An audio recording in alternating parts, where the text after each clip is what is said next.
Estamos presentando Cabildeo con Amalia Pando. Muy buenos días, Cabildeo, un gusto estar nuevamente con ustedes. La obra Estrella Caminera que el presidente Evo Morales dejará al país será el tramo Rurrenabaque-Riberalta o Riberalta-Rurrenabaque en sentido contrario. Riberalta está próximo a Guayaramerín. Guayaramerín es la frontera con el Brasil, es la puerta grande hacia el Brasil. Hacia Rurrenabaque ya es la frontera con La Paz, de tal modo que este tramo largo, 508 kilómetros, pues unirán a La Paz y por esta vía, hacia el Pacífico, de tal modo que es una carretera muy importante, pero además, finalmente, la carretera que va a vertebrar al departamento del Beni, un departamento sumamente olvidado. Este tramo y este sueño le fue adjudicado a una empresa china por un monto millonario, 579 millones de dólares. Es un monto grande. Esta China, la adjudicada, se llama China Railway Construction Corporation, pero la que está ejecutando, la que firma los papeles, la que tiene problemas con los obreros, porque es el esclavismo del siglo XXI, se llama China Railway Group Limited, que es otra empresa.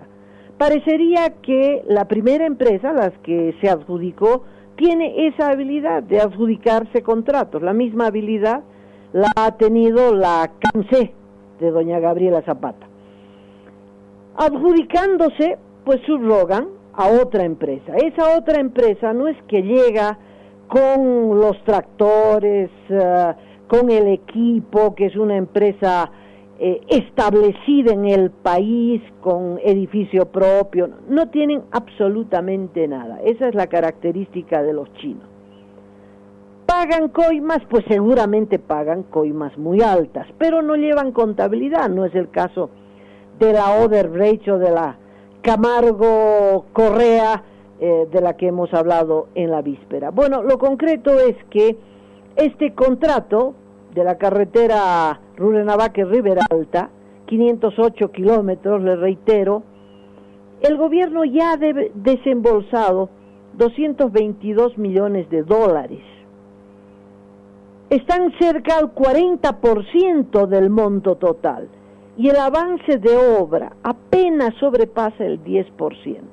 Está la denuncia que ha hecho el senador de El Beni, Yerko Kukoc, que es una denuncia muy seria, porque además coincide con las fotografías que nos envían los obreros de esa obra. Es una obra que no está avanzando, es una obra que está enfangada, que es millonaria, es obviamente que está sobredimensionada, 579 millones de dólares. No sabemos si Evo Morales alcance a entregarla, tiene que ser una obra asfaltada, antes de irse. Se supone, el contrato dice que los chinos tienen que entregar esta obra para el 2019, cuando todos le digamos chao a Evo Morales. A ver si alcanza a entregarla. Esa es la diferencia con los brasileros, que tenían una experiencia muy grande en materia de construcción, que aunque eran unos coimeros, evidentemente el grueso de sus obras estaban bien entregadas, como esa carretera de la que hablamos en la víspera, que es una hermosísima carretera, Santa Cruz-Puerto Suárez, otra ruta de acceso a la frontera con el Brasil. Ahí fueron 242 kilómetros, digamos la mitad del tramo Rurrenabaque-Riberalta, y el monto es también la mitad, 180 millones de dólares, mucho menos de la mitad, muchísimo más barata. ¿Hay coimas? Ah, claro que hay coimas. Lo que hay que establecer es cuándo pagaron las coimas, es muy fácil. si la versión de Susana Rivera es cierta y las coimas se desembolsaron en el 2004, entonces la responsabilidad le cae a Carlos Mesa. Pero si es como dice Carlos Mesa, que las coimas fueron desembolsadas el 2008, entonces las coimas le llegaron al bolsillo del presidente Evo Morales. Eso es lo que hay que determinar en este caso de esa hermosísima carretera Santa Cruz-Puerto Suárez. Pero volvamos a Rurrenabaque-Riberalta. Podría ser también una hermosísima carretera, pero como van las cosas, va muy mal. El trato a los empleados es un factor determinante que nunca lo habíamos visto. El régimen chino de la miseria, del hacinamiento, de la mezquindad en la comida, del impago a los trabajadores, del irrespeto a los beneficios sociales. Bueno, es la lógica que ha introducido Evo Morales en la construcción de carreteras y en el contrato con los chinos.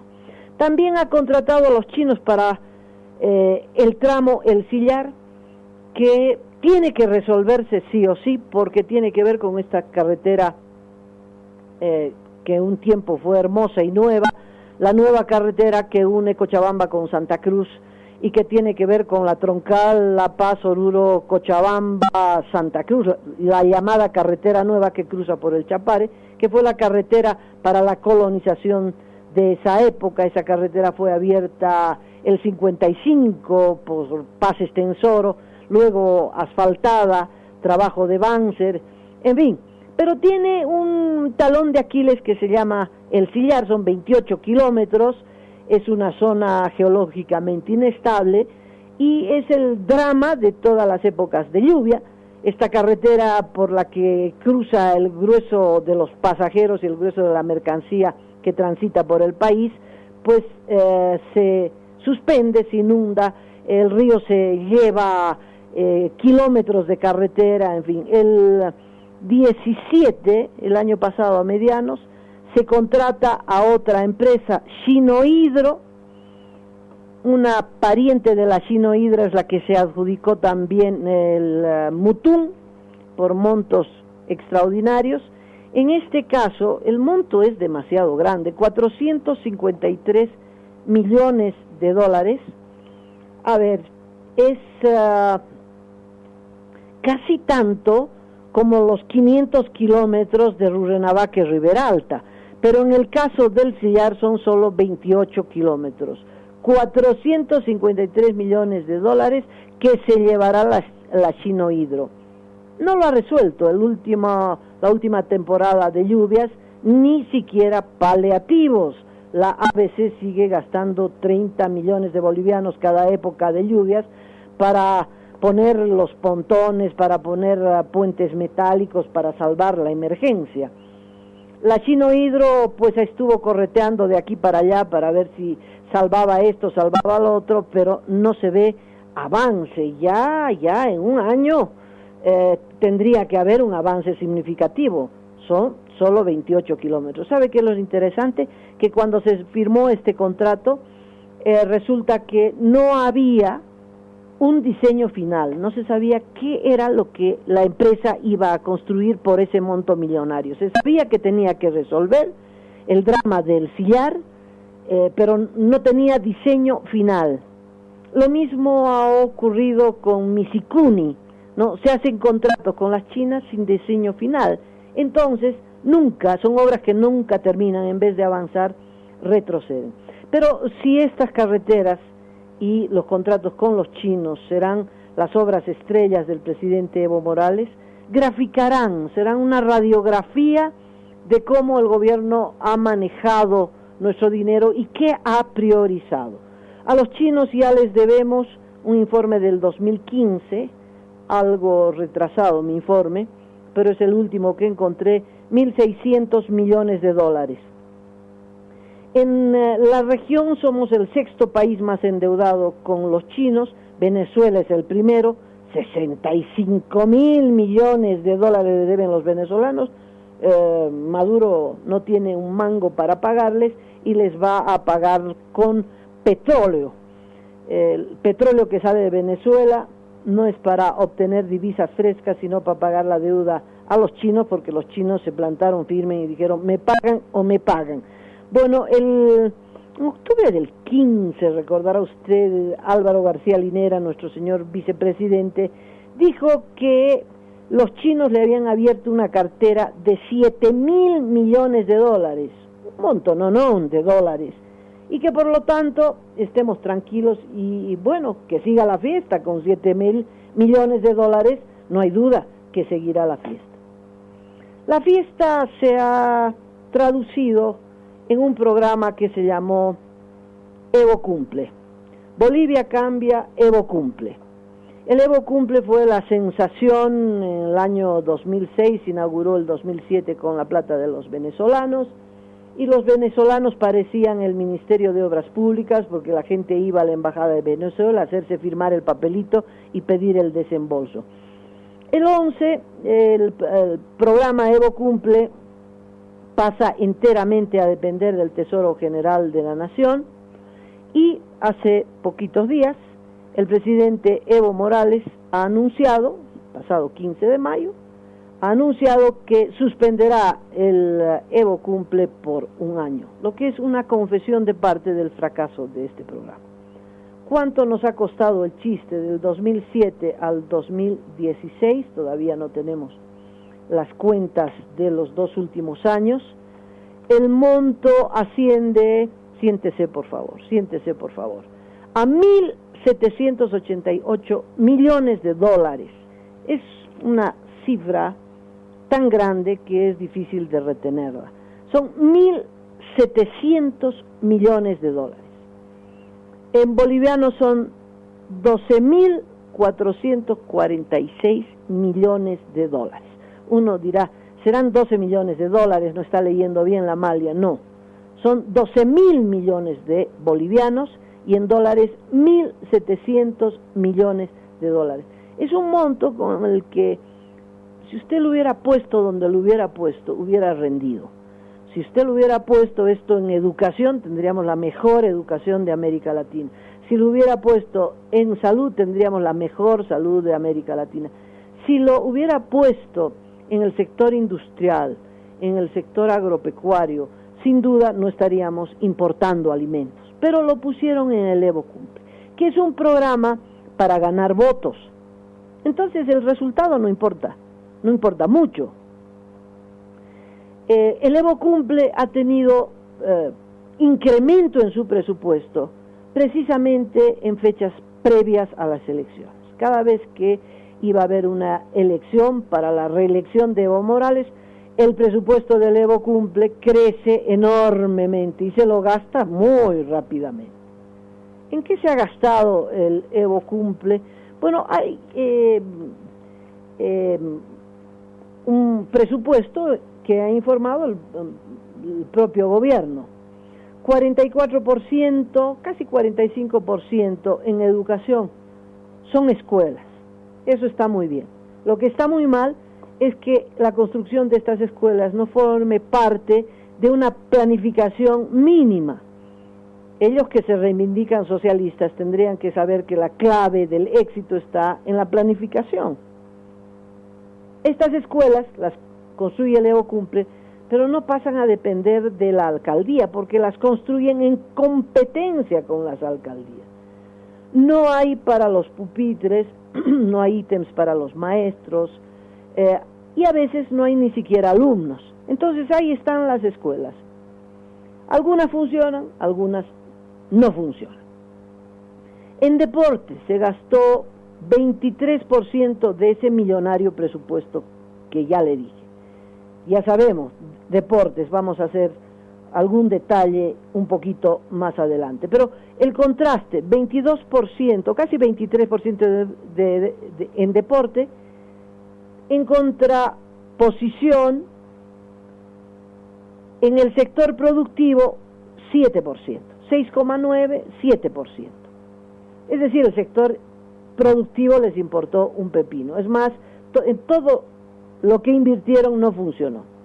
En sindicatos, en hacer sindicatos, es decir, la prebenda a los yuncus para hacer las campañas electorales, en fin, para que estén contentos los dirigentes del CONALCAM, casi el 10% del presupuesto, más que en el sector productivo, de lejos más que en el sector productivo, y casi el doble de lo que gastaron en salud. En salud hicieron unos pequeños hospitales, eso está muy bien, pero faltos de planificación. Lo propio que en las escuelas hacen el hospital, pero no lo equipan, no hay médicos, no hay medicamento. Compran, en Cochabamba, por ejemplo, compraron una cantidad impresionante de ambulancias que las repartieron a todos los municipios, pero bueno, la ambulancia no tenía presupuesto de gasolina, de a poquito la ambulancia empieza a ser desmantelada porque no funciona, la tienen parqueada, le sirve para que el alcalde vaya a pasear en ambulancia, en fin, no hay planificación. En reparación vial, 2,4% del presupuesto. En riego, 3,5%, que será un proyecto importantísimo porque tiene que ver con la producción y la productividad en el campo, etc. Bueno, el Evo Cumple, en síntesis, no ha servido para que los municipios rurales salgan de la pobreza. Usted irá a cualquier municipio rural y va a ver una obra del Evo Cumple y una gran fotografía del Evo Cumple. Todavía no he sacado los cálculos, pero tengo que hacerlo. ¿Cuánto gastó el gobierno en esas gigantografías? ¿Cuánto gastó el gobierno de la plata del pueblo para publicar la foto de Evo Morales? Si es foto de Evo Morales, la debería pagar él, pero la paga Yacimientos, la paga el UPRE, el Evo Cumple, el ministerio, es decir, presupuesto de nuestra plata.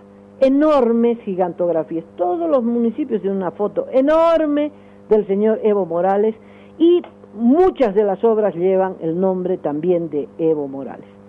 Veamos algunas obras interesantes. Mercados, por ejemplo, de infinidad de mercados que hicieron, gran parte de ellos no han entrado en uso o no terminaron de hacerlos, o los terminaron, lo inauguraron, fiesta, estuvo Evo Morales, Chayó, todo lo que usted quiera, pero el mercado, cuando se fue Evo Morales, el mercado también fue cerrado.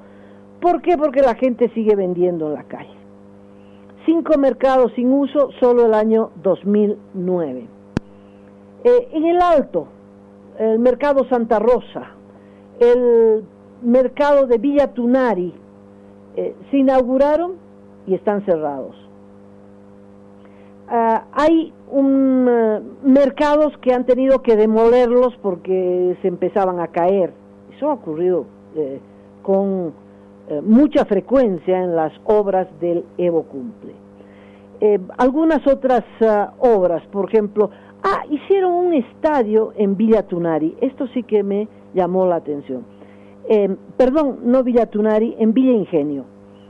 Villa Ingenio es uno de los barrios más pobres de la ciudad de El Alto, pero además, ya le mencioné el otro día, es donde se encuentra el botadero municipal, ahí se bota la basura, y hay un tema de contaminación inmenso, hay un tema de desempleo, hay un tema de educación, hay frío, ¿no? La escuela no tiene gas por tubería. Sería bueno que las escuelas del Alto tengan gas por tubería para que los chicos vayan a la escuela en invierno y no padezcan los fríos que se padecen en la ciudad del Alto. ¿Qué hizo Evo Morales en Villa Ingenio? Un estadio. Usted no puede creer, un estadio. 55 millones, casi 56 millones de bolivianos que se gastó en ese estadio. Tiene una capacidad para 25.000 personas. Obviamente está abandonado. Abandonado como está abandonado toda Villa Ingenio, ¿no? Hay otro estadio Cosmos que se viene construyendo desde el 2005 y en vez de terminar el estadio Cosmos, pues por el paralelismo que el gobierno hace con las alcaldías opositoras, hizo el estadio de Villa Ingenio. En Villa Tunari se gastó el monto más grande en un estadio de 78 millones y medio de bolivianos. 78 millones y medio de bolivianos. En Chimoré, 2 complejos deportivos, el de Villa Tunari y el de Chimoré, 7 coliseos, 10 canchas de césped sintético, 1 de gradería, en fin, se tiraron 22 millones de dólares. Y así le puedo seguir contando de cómo se despilfarró la plata de los bolivianos para hacer campaña. ¿Qué quería el presidente? Lo que quería era tener una presencia nacional, visitar muchas veces los municipios hasta entonces olvidados, dejar su presencia y luego cobrar en votos. No se olviden que cuando fue a Tupiza dijo: Evo cumple, pero Tupiza no cumple, cuidado. Bueno, eso grafica exactamente el significado del Evo cumple. Ahora está cerrado el Evo cumple, lo que es una confesión de parte del fracaso de este programa. Fracaso del programa, pero ¿quién nos devuelve 1.700 millones de dólares? ¿Quién nos los va a devolver? ¿Quién es responsable de esto? El presidente Evo Morales, claro. Algún día se hará auditoría. A ojo de buen cubero, ¿no? Se sabe que más de 600 proyectos de 7.240, el 10% de los proyectos fueron aprobados de manera acelerada, vía contrato directo, sin licitación, sin competencia. ¿Por qué? Porque son proyectos que nadie sabe si se hicieron o no se hicieron. Lo concreto es que se desembolsó el dinero, nadie fue a ver si el proyecto funcionaba o no funcionaba, porque en realidad es una coima a los dirigentes para que hagan campaña electoral. El Fondo Indígena sirvió para eso, el Evo Cumple también sirve para eso. Más de 600 proyectos por contratación directa, mire, en cualquier otro país sería un escándalo. En cualquier otro país el presidente estaría depuesto y rindiendo cuentas por esto. Habían denuncias de que de entradita les entregaban el 40% del monto del proyecto y claro, con el 40% no volvían nunca más a recoger el resto del dinero porque los dirigentes ya estaban contentísimos con la plata que se habían llevado. ¿Quién fue acusado de haber cometido estas irregularidades en este programa Evo Cumple? Se llama Juan Manuel Echeverría Barrios. Juan Manuel Echeverría Barrios trabajó como director ejecutivo del Ministerio de la Presidencia. El Ministerio de la Presidencia es el responsable del UPRE y del programa Evo Cumple. Y a este señor Juan Manuel Echeverría Barrios lo sacaron por estas irregularidades, por haber entregado proyectos a solo pedido de los dirigentes, por pura muñeca, por haber desembolsado 40% del proyecto pues a cambio de nada, en fin, haber despilfarrado nuestro dinero. Bueno, este es el mismo señor encargado de las licitaciones millonarias para la competencia deportiva ODESUR que se va a inaugurar el 26 de este mes. De acá a unos días estamos en las puertas de la inauguración de esa competencia deportiva. ¿Y quién hizo exactamente lo mismo que en el Evo Cumple con la plata destinada a esa competencia? Pues el mismo personero, tienen la misma escuela, don Juan Manuel Echeverría Barrios, que había sido destituido del Evo Cumple por estas irregularidades, pues nada más ni nada menos que a él lo colocan para continuar estas adjudicaciones, y lo hizo de maravilla. ¿No vieron cómo contrató a Grox, cómo contrató a Leitón?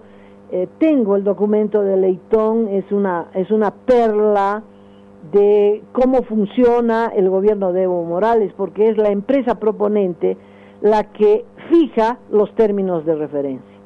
Esto ya es la locura. Se supone que es el Estado el que dice necesito comprar bolígrafos azules que duren un mes y que tengan tinta color verde, aunque de afuera sean azules. Eso es lo que necesita el Estado. Entonces, las empresas que tienen ese producto proponen y dice, yo lo ofrezco a $1, el otro a 50 centavos, y el Estado ve calidad y precio y adjudica. No, acá le preguntan a la empresa, ¿cuánto cree que costaría? A ver, fije usted los términos de referencia. Entonces, es la empresa la que va a poner los términos de referencia, es decir, va a decir qué es lo que quiere hacer y por cuánto quiere hacer, y el gobierno le firma.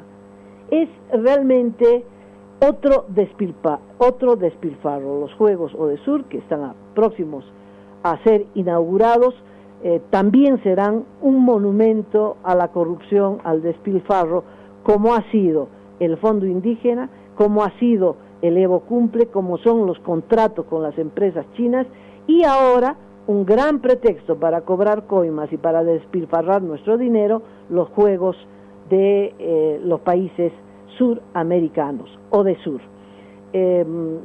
Los atletas bolivianos, de una gastadera de plata que llega a $250 millones, $250 millones, pues los deportistas recibirán $100, pero como gran cosa, $100 para su alimentación, para su entrenamiento, porque estos chicos y chicas que van a representarnos están tirados de la mano de Dios, ¿no? Si entrenaron es porque ellos se esforzaron, si ganan alguna medalla será absolutamente mérito de estos chicos a los que hay que apoyar con alma, vida y corazón, y lamentar que el Estado les dé una limosna de $100 a cada uno, cuando se están tirando la plata en estos contratos por a dedo, estos contratos por vía directa, sin licitación, sin compulsa, absolutamente, que es la médula de la corrupción en este gobierno. Cuando el gobierno aprobó ese decreto, que tendríamos que ponerle un calificativo, ese maldito decreto en el que elimina la licitación como instrumento de adjudicación de las obras públicas, ese momento la corrupción en el país se multiplicó por miles y apareció esta nueva burguesía rentista azul, que son los que ganan estos contratos, que no saben nada, como los chinos no saben nada, ganan el contrato y luego lo subrogan.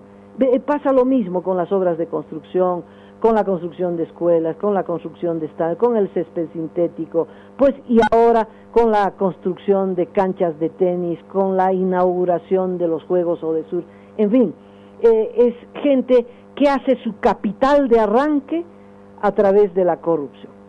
Bueno, ha sido lindo conversar con ustedes, gracias por escucharme, y con otra entrega estaré mañana a las 10, hora de Bolivia.